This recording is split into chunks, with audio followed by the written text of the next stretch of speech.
سلام بچه ها، امیدوارم حالتون عالی باشه.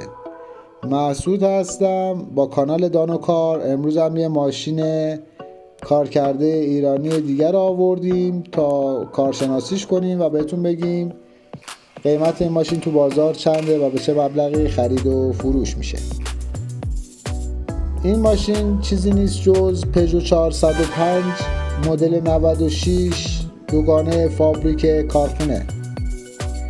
این ماشین توسط کارشناس ما کارشناسی شد.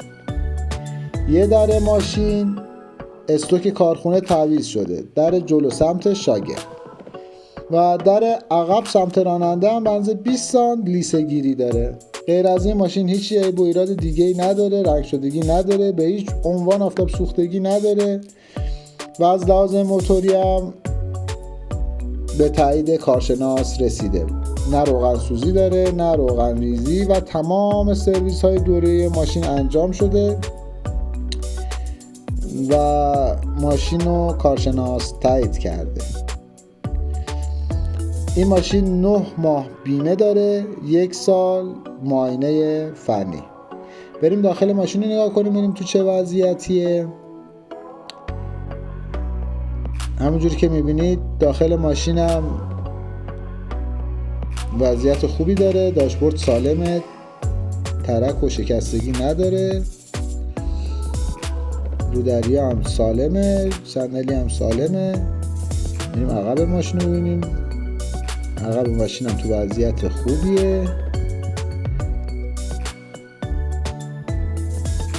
خب ماشینم داخل ماشینم ترتمیزه، تو وضعیت مطلوبیه. خب بچه‌ها این ماشین توی این بازار یعنی آذر ماه 1402 مبلغ 325 میلیون تومان برای فروش اعلام میشه و چیزی هم که این ماشین خریداری شده 295 میلیون تومانه. یعنی ماشین 30 میلیون تومان حاشیه سود داره برای کاسب این ماشین. ولی چیزی که هستش پژو 405 هم دوگانه سوز یه مقدار به قول بازاریا خوابش زیاده، یه خورده سخت میشه این ماشین رو فروختش.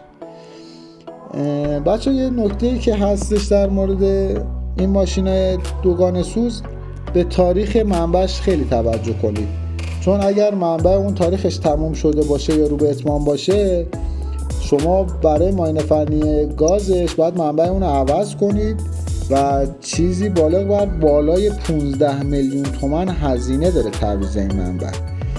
پس ماشین دوگانه سوز خواستین بخرین حتما تاریخ منبعش رو چک کنید. خب بچه ها ممنون که تا اینجا ویدیو همراه من بودید. ممنون میشم حمایتم کنید، سابسکرایب کنید، لایک کنید و اگر موضوع مطلبی هم هست تو کامنت برام بذارید که من بتونم روز به روز ویدیومو بهتر کنم. ممنون که با من همراه بودید.